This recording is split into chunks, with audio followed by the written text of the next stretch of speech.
With the jeers of Greta Thunberg ringing in their ears, climate minsters are gathering in Milan for the final UN talks before COP26 in Glasgow.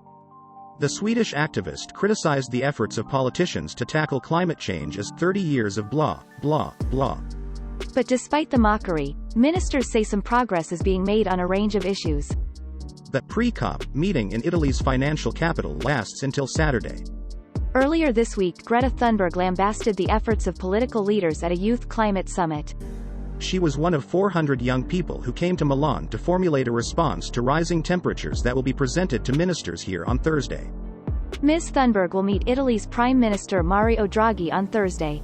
Officials believe that despite the criticism about the slow pace of progress, the wheels are beginning to move on a number of fronts. Last week at the UN General Assembly, announcements from China and the US on coal and climate finance helped improve the prospects for COP26. Negotiators meeting at this pre-COP event are under pressure to clear the way for their bosses, the world's presidents and prime ministers who will arrive in Glasgow for COP26 in early November. One of the big issues holding up progress is the question of money. Despite significant new promises, the wealthy nations are still around $20 billion short of the long-promised $100 billion a year that's meant to help poorer countries cope with rising temperatures.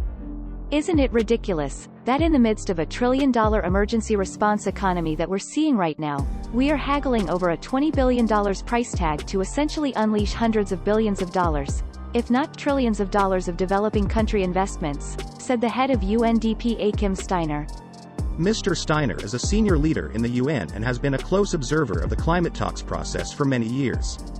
Time is running out, and we can't find a way in which we can finance this.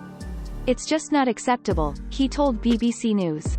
While ministers will look to make progress on cash and other outstanding questions in their discussions here over the next few days, they will be heartened by new research showing that the 1.5°C temperature threshold can be kept in sight at a relatively low cost over the next decade. The report comes from the Energy Transitions Commission, a group made up of leaders from the energy industry, finance and climate advocacy.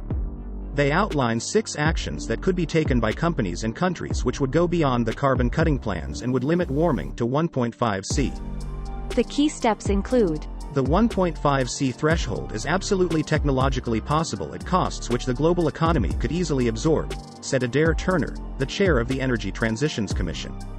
We broadly know the categories of what is possible. We have provided, we think, a robust quantification of what's possible. And there are specific initiatives which could be taken in addition to countries' carbon cutting plans, which would get us there. And we need them because we're running out of time. Follow Matt on Twitter at MattMcGrath BBC.